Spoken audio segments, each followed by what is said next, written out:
अस्सलाम वालेकुम जी, कैसे हैं आप सब? मैं ठीक, शुक्र अल्हम्दुलिल्लाह। दुआ करती हूँ आप भी माशाल्लाह ठीक ठाक रहें, खुश रहें। ਜਿਹੜਾ ਟਾਈਮ ਤੁਹਾਨੂੰ ਵਿਖਾਇਆ ਨਾ ਰਾਤ ਦੇ 9:30 ਦਾ टाइम है। इस टाइम बाजी आ रहे हैं मेरी जेठानी जी की तरफ। पिछले वीक में गई थी ना, वो आ रही हैं, वो उनकी बेटी।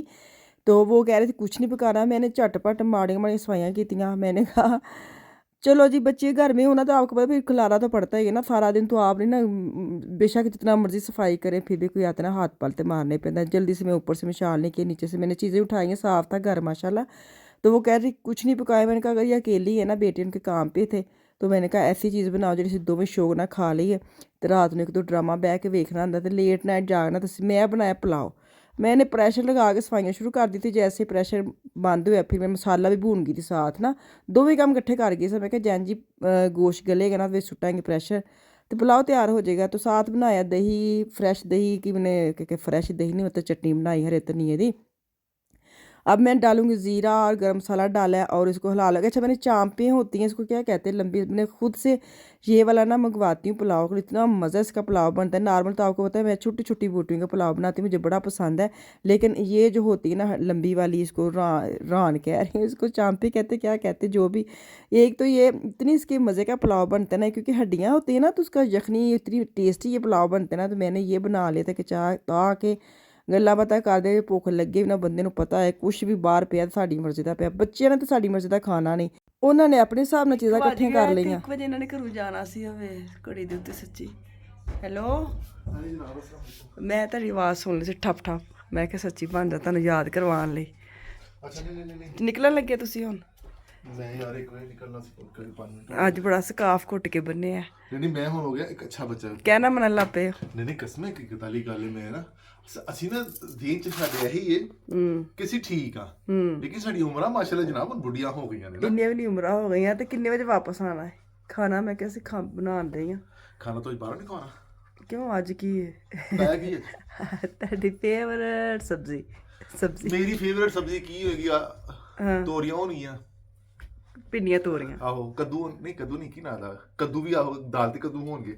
ਅੱਛਾ, ਤੇ ਜਾਂ ਫਿਰ ਬਤਾਓ ਨਹੀਂ ਯਾਰ ਮੈਨੂੰ ਤੈਨੂੰ ਆਪ ਹੀ ਨਹੀਂ ਪਤਾ ਹੈ ਕਿ ਤੁਹਾਡੀ ਫੇਵਰਟ ਕਿਹੜੀ ਸਬਜ਼ੀਆਂ ਨੇ, ਤੇ ਇਸ ਲਈ ਮੈਂ ਇਹਨਾਂ ਤਿੰਨਾਂ ਚ ਕੁਛ ਵੀ ਨਹੀਂ ਪਕਾਇਆ। ਉਹ ਲੈ ਗੋਂਗਲੂ ਸ਼ਲਜਮ ਬਣਾਏ ਨੇ ਮੰਮੀ। ਗੋਂਗਲੂ ਕਹੀਦਾ ਜਨਾਬ, ਕੋਟ ਮੇ ਗੋਂਗਲੂ ਬਣਾਏ ਆ ਦੇਖ ਆ ਵੇਖਿਆ ਤੁਸੀਂ ਗੋਸ਼ਤ ਪਾ ਰਹੇ ਹੋ ਜੀ ਨਾਲ। ਤੁਸੀਂ ਮੈਨੂੰ ਕਿਹਾ ਸੀ ਮੇਰੇ ਸਾਦੇ ਬਣਾ ਕੇ ਦੇਈ, ਐਵੇਂ ਤੁਸੀਂ ਕਿਸੇ ਦਿਨ ਨਾ ਤਿੱਲੇ ਵਾਲੇ ਬਣਾਇਓ, ਹਾਂ, ਬੜਾ ਮਜ਼ਾ ਕੜਾਈ ਵਾਲੇ। ਜਨਾਬ ਮੈਂ ਚੱਲਾਂ। ਅੱਲਾ ਹਾਫਿਜ਼, ਅੱਲਾ ਹਾਫਿਜ਼, ਅੱਲਾ ਹਾਫਿਜ਼।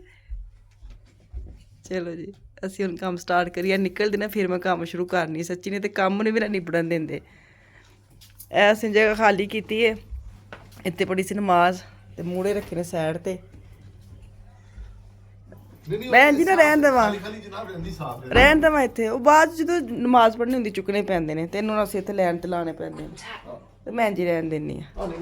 ਮੈਂ ਕਿਸੇ ਉੱਥੇ ਲਿਆ ਕੇ ਨਾ ਇੱਕ ਮੁੰਡੇ ਰੱਖ ਲਵਾਂ, ਤੇ ਉਹ ਉਨੀ ਕੁ ਜਗ੍ਹਾ ਹੀ ਮਿਲਣੀ ਹੈ, ਇਹ ਸਪੇਸ ਖਾਲੀ ਰਵੇਗੀ। ਉਹ ਇਕੱਲਾ ਚੰਗਾ ਨਹੀਂ ਨਾ ਲੱਗਦਾ ਪਿਆ ਵਿਚਾਰਾ।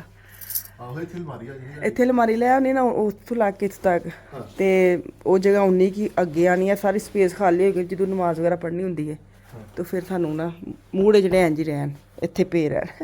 ਕਿਸੇ ਨੇ ਬਹਿਣਾ ਹੈਗਾ ਕੱਢ ਲੈਣਗੇ, ਠੀਕ ਹੈ। ਹਾਂ, ਆਹੋ, ਇੱਕ ਸਰ ਨਾ ਕਹਿਣਗੇ ਮੇਰੇ ਲੱਕ ਨੂੰ ਪੀੜ, ਮੈਂ ਇੱਥੇ ਨਮਾਜ਼ ਪੜ੍ਹ ਲਵਾਂ, ਮੇਰੇ ਕੋਲ ਇਜਾਜ਼ਤ ਮੰਗਣਗੇ। ਮੈਨੂੰ ਇੰਨਾ ਹਾਸਾ ਆਉਂਦਾ, ਲਾਮੀਆਂ ਨੇ ਕਹਿਣਾ। ਚਲੋ ਮੈਂ ਇਸ ਲਈ ਸਾਈਡ ਤੇ ਕਰ ਦਿੰਦੀ, ਜਾਣ ਵਾਸਤੇ ਨਮਾਜ਼ ਪੜ੍ਹਿਆ ਕਰੋ। ਬਿਲਕੁਲ ਸਾਰਾ ਕੁਝ ਹੈ ਵੀ ਹੈਂਡੀ, ਬੜਾ ਛੋਟਾ ਨਹੀਂ ਕਿੱਥੇ ਵੱਡਾ ਤੂੰ ਜਾ। ਹਾਏ, ਹਰ ਚੀਜ਼ ਮੈਨੂੰ ਲੱਭਣੀ ਪੈਂਦੀ ਹੈ। ਵੇਖ ਕੇ ਦੌੜਾ ਵੇਖ ਕੇ ਉਹਨਾਂ ਦੀਆਂ, ਮੈਂ ਪਿੱਛੇ ਜਾਣੀ, ਪਿੱਛੇ ਜਾਣੀ ਹੈ। ਇਹਨਾਂ ਨੇ ਜੀ ਫਿਰ ਵਾਪਸ ਆਉਣਾ। ਚਲੋ ਚਲੋ ਚਲੋ ਚਲੋ, ਵਾਪਸ ਨਾ ਆਏ। ਹਾਂ, ਅੱਛਾ, ਚਾਬੀ ਵੀ ਲੈ ਰਹੇ ਨਹੀਂ, ਹੁਣ ਨਹੀਂ ਆਉਣਾ, ਸੱਚੀ ਮੁੱਚੀ ਚੱਲੇ। ਇਹਨਾਂ ਨੇ 3 ਵਾਰੀ ਵਾਪਸ ਆਉਣਾ ਹੁੰਦਾ, ਮੈਂ ਦਰਵਾਜ਼ਾ ਨਹੀਂ ਬੰਦ ਕਰਦੀ। ਮੈਨੂੰ ਟਰਨ ਜਿਹੜਾ ਹੁੰਦਾ ਨਾ, ਇਹ ਆਪੇ ਖੋਲ ਕੇ ਆਉਣ। ਅੱਜ ਇਹ ਮਿਸਾਲ ਦੇ ਲੈ ਕੇ ਮੈਂ ਉਹ ਦਿਨ ਕਹਿ ਰਹੀ ਸੀ, ਇੰਝ ਨਹੀਂ ਲੱਗਦਾ ਲੰਡੇ ਲੰਡੇ ਦੇ ਨਹੀਂ ਲੰਡੇ ਦੇ ਨਹੀਂ, ਮਜ਼ਾਕ ਕਰਨ ਦੀ ਆ, ਵੈਸੇ ਲੱਗਦੇ। ਉਹਨੂੰ ਮੈਂ ਛੇੜਨੀ, ਉਹਨੂੰ ਨਹੀਂ ਪਤਾ ਲੰਡਾ ਕੀ ਹੈ। ਚਲੋ ਨਿਕਲੋ ਸ਼ਾਬਾਸ਼, ਅੱਲਾ ਹਾਫਿਜ਼। ਹੁਣ ਸੱਚੀ ਮੁੱਚੀ ਅੱਲਾ ਹਾਫਿਜ਼। ਚਲੋ ਜੀ, ਚਲੇ ਗਏ ਨੇ। ਤੇ ਮੈਂ ਸੱਚੀ ਮੁੱਚੀ ਇਹਨਾਂ ਨੇ ਕਿਹਾ ਸੀ ਕਿ ਮੈਂ ਉਹਨਾਂ ਲਈ ਬਣਾਏ ਨੇ। ਦਰਵਾਜ਼ਾ ਬੰਦ ਕਰਾਂ। ਸ਼ਲਜਮ ਬਣਾਉਣ ਡਈ ਸਾਂ, ਮੈਂ ਤੁਹਾਨੂੰ ਕਿਹਾ ਨਾ ਮੈਂ 3 ਕਿਸ਼ਤਾਂ 'ਤੇ ਚੁੱਲ੍ਹਾ ਚਲਾਉਂਦੀ ਹਾਂ। ਭੁੰਨਣ ਦੇ ਹੀ ਸਾਂ ਸ਼ਲਜਮ ਤੇ ਇਹ ਫੇਰ ਥੱਲੇ ਆ ਗਏ। ਮੈਂ ਕਿਹਾ ਇੱਕ ਵਾਰੀ ਇਹਨਾਂ ਨੇ ਫਿਰ ਕਹਿਣਾ ਮੈਂ ਹੁਣ ਇੱਕ ਕੰਮ ਤੇ ਚੱਲੇ ਜਾਣਾ ਤੇ ਤੂੰ ਹਾਂਡੀ ਪਕਾਉਣ ਲੱਗ ਪਈ, ਤੇ ਮੈਂ ਚਲੇ ਗਈ ਸਾਂ ਚੁੱਲ੍ਹਾ ਛੁੱਲਾ ਬੰਦ ਕਰਕੇ ਵੋਣ ਸਿਮਰਚ, ਤਾਂ ਕਿ ਮੈਂ ਇਹਨਾਂ ਨੂੰ ਕੱਢ ਸਕਾਂ, ਫਿਰ ਮੈਂ ਆਰਾਮ ਨਾਲ ਹਾਂਡੀ ਬਣਾ ਲਾਂ। ਜਿੰਨੀ ਦੇਰ ਘਰ ਹੁੰਦੇ ਨੇ ਮੈਂ ਆਪ ਹੀ ਨਹੀਂ ਕਿਚਨ 'ਚ ਕੰਮ ਕਰਦੀ। ਅੱਛਾ ਵੀ ਇੱਕ ਟ੍ਰਿਕ ਵੀ ਮੈਂ ਤੁਹਾਨੂੰ ਸਹੀ ਦੱਸਾਂ ਨਾ, ਸਾਰੇ ਕਹਿੰਦੇ ਨੇ ਨਾ ਤੁਸੀਂ ਇੰਨਾ ਆਪਸ 'ਚ ਕਹਿਣ 'ਚ ਅੰਡਰਸਟੈਂਡਿੰਗ ਇਸ ਲਈ ਹੁੰਦੀ ਕਿ ਤੁਸੀਂ ਇੱਕ ਦੂਜੇ ਦਾ ਖਿਆਲ ਕਰੋ। ਹੁਣ ਉਹ ਇਹਨਾਂ ਨੇ ਕੰਮ ਤੇ ਚਲੇ ਜਾਣਾ ਤੇ ਮੈਂ ਉੱਠ ਕੇ ਤੇ ਕਿਚਨ 'ਚ ਆ ਕੇ ਕੰਮ ਸ਼ੁਰੂ ਕਰ ਲਾਂ, ਤੇ ਮੇਰਾ ਆਪਣਾ ਨਹੀਂ ਇੱਥੇ ਕਿਚਨ 'ਚ ਕੰਮ ਹੁੰਦਾ। ਮੈਨੂੰ ਹੁੰਦਾ ਜਦੋਂ ਜਾਣਗੇ ਨਾ ਉਦੋਂ ਮੈਂ ਕਿਚਨ 'ਚ ਕੰਮ ਕਰ, ਜਦੋਂ ਵੀ ਮੇਰੇ ਮੀਆਂ ਆਉਂਦੇ ਨਾ ਤੇ ਉਹ ਵੋਣ ਸਿਮਰ ਛੋੜ ਮੈਨੂੰ ਭਾਵੇਂ 2 ਘੰਟੇ ਬਹਿਣਾ ਪਵੇ ਤੇ ਮੈਂ ਐਡੀ ਅੱਛੀ ਬੱਚੀ ਬਣ ਕੇ ਨਾ ਉੱਥੇ ਬੈਠੀ ਰਹਿੰਦੀ। ਮੈਨੂੰ ਵੀ ਮੌਕਾ ਚਾਹੀਦਾ ਹੁੰਦਾ ਸੋਫੇ 'ਤੇ ਬਹਿਣ ਲਈ, ਲੇਕਿਨ ਬਹਿਣਾ ਚਾਹੀਦਾ ਵੀ। ਇਹਦਾ ਇੱਕੋ ਹੀ ਹੱਲ ਹੁੰਦਾ ਕਿ ਜਦੋਂ ਜਾਣ ਉਦੋਂ ਕੰਮ ਸਟਾਰਟ ਕਰੋ। ਇਹ ਨਹੀਂ ਕਿ ਉਹ ਹੁਣ ਉਹ ਇੱਥੇ ਬਹਿ ਕੇ ਟੀਵੀ ਵੇਖਣ ਦੇ ਇਕੱਲੇ ਤੇ ਤੁਸੀਂ ਕਿਚਨ 'ਚ ਹਾਂਡੀ ਰੋਟੀ ਕਰਨ ਦੇ ਹੋ ਬਿਲਾ ਵਜ੍ਹਾ, ਉਹ ਬਾਅਦ 'ਚ ਵੀ ਹੋ ਸਕਦੀ। ਤੇ ਇਹਦਾ ਇੱਕੋ ਹੀ ਹੱਲ ਇਹ ਹੁੰਦਾ ਕਿ ਜਦੋਂ ਵੀ ਟਾਈਮ ਦੇਣਾ ਚਾਹੀਦਾ। ਮੇਰਾ ਮਤਲਬ ਹੈ ਟਾਈਮ ਦਿਆ ਕਰੋ ਇੱਕ ਦੂਜੇ ਨੂੰ, ਫਿਰ ਬੜੀ ਸੋਹਣੀ ਸੱਚੀ ਗੱਲ ਅੰਡਰਸਟੈਂਡਿੰਗ ਹੁੰਦੀ। ਜੇ ਗੱਲਬਾਤ ਇੱਕ ਦੂਜੇ ਨਾਲ ਕਰਦੇ ਰਹੋ ਨਾ, ਤੇ ਮੈਂ ਹੁਣ ਟੀਵੀ 'ਤੇ ਕੀ ਲਾਵਾਂ, ਇੱਕ ਤਾਂ ਖਬਰਾਂ ਨੇ ਇੰਨਾ ਰਸ਼ ਪਾਇਆ, ਆਏ ਹਾਏ ਹਾਏ ਮੈਚ ਨੇ ਤਾਂ ਦਿਲ ਖੁਸ਼ ਕਰਤਾ।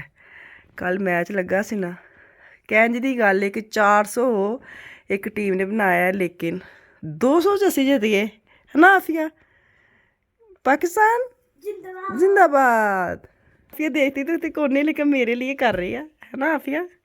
चलो जी ओए फिर आ गए ने, ठहरो 1 मिनट। आए आए अल्लाह दी कसम है तुसी सच्ची पूछो ਮੈਨੂੰ ਨਹੀਂ ਪਤਾ ਕਿੱਥੇ ਮੈਂ ਮੈਨੂੰ ਨਹੀਂ ਪਤਾ ਕਿੱਥੇ ਪਰਸ ਤੁਹਾਡਾ। चलो पीछे पीछे चल मैं सच्ची मुझे ਹੁਣ ਵੀਡੀਓ ਬਾਅਦ ਕਰਕੇ ਤੈਨੂੰ ਪਰਸ ਲਾਭਦਾ। ਹੁਣ ਤੈਨੂੰ ਮੂੰਹ ਤੇ ਸਟ੍ਰੈਸ ਨਜ਼ਰ ਆਉਣ ਲੱਗ ਪਈ ਕਿ ਤੁਸੀਂ ਜਲਦੀ ਜਲਦੀ ਜਾਣਾ ਵੇ। ਮੇਰਾ ਪਰਸ ਚਲੋ ਜਨਾਬ ਅੱਲਾਹ ਹਾਫਿਜ਼, ਹੋ ਗਿਆ ਕਿ ਲੇਟ ਹੋ ਗਿਆ। ਅੱਲਾਹ ਹਾਫਿਜ਼। ਹਾਏ ਇੰਜ ਦਾ ਵੀ ਕਿਸੇ ਦੇ ਘਰ 'ਚ ਬੰਦਾ ਹੈ ਤਾਂ ਦੱਸਿਓ। ਮੇਰੇ ਬੰਦਾ ਇੰਜ ਦਾ 4 ਚੱਕਰ ਘਰ ਲੱਗਦੇ। ਚਾਬੀ ਕੋਲ ਤੁਹਾਡੇ ਤੋ ਮੈਨੂੰ ਐਸੀ ਮਜ਼ਾਕ ਸੱਚੀ ਮੁੱਚੀ ਘਰ ਆ ਗਏ ਨੇ, ਸੱਚੀ ਹੱਦ ਮੁੱਕੀ ਪਈ। ਵੈਸੇ ਬਾਬਾ ਹੀ ਆਏ थे और कौन आया था? ਬੱਚਿਆਂ ਨੂੰ ਹੁੰਦਾ ਕੌਣ ਆਇਆ, ਕੌਣ ਆ ਸਕਦਾ। ਚਲੋ ਜੀ ਮੈਂ ਨਾ ਕੀ ਕੀਤਾ ਸੀ, ਸ਼ਲਜਮ ਤੇ ਆਲੂ ਇਕੱਠੇ ਬੋਇਲ ਕਰ ਲਏ ਸਨ। ਬਾਅਦ 'ਚ ਮਸਾਲਾ ਭੁੰਨ ਕੇ ਨਾ ਮੈਂ ਸ਼ਲਜਮ ਜਿਹੜੇ ਨੇ ਉਹਨਾਂ ਨੂੰ ਮੈਂ ਕੁੱਟਣ ਨਹੀਂ ਆ, ਮਸਾਲੇ ਵਾਲੇ ਬਣਾਉਣੇ ਨੇ। ਫਿਰ ਮੈਂ ਆਲੂ ਪਾਵਾਂ ਕਿਉਂਕਿ ਆਲੂ ਗਲੇ ਹੋਏ ਨੇ। ਅੱਜ ਦਾ ਫਲ ਨਾਸ਼ਪਾਤੀ। मैंने कहा ना कि एक फल मैं खानी तो अज का मैं फल चूज किया नाशपाती। तो सब्ज़ी हो गई डन, आलू भी मैंने डाल लिए, बनाई हो गई। अब डालूंगी इसके अंदर धनिया। तो चल इन्होंने खावे असी पराठे ना खाओ तो अपना ही मज़ा, लेकिन अगले दिन फ्रैश नहीं, फ्रैश सुके ना भी तुम खा सकते। क्या रूप आया सालन के सब्जी तो क्या रूप आया, तो अपनी दिल खुश हो गया। चलो जी ਹੁਣ ਜਦੋਂ ਆਉਣਗੇ ਨਾ ਉਦੋਂ ਖਾਵਾਂਗੇ। ਫਿਲਹਾਲ ਤੁਸੀਂ ਖਾਣੇ ਆਪਣੀ ਨਾਸ਼ਪਾਤੀ। ਚਲੋ ਜੀ ਥੱਕ ਟੁੱਟ ਕੇ ਸ਼ਾਮ ਦੀ ਚਾਹ ਪੀਣੀ ਆ ਤੇ ਵਾਪਸ ਆਉਂਗੀ ਕੱਲ। ਅੱਲਾ ਹਾਫਿਜ਼।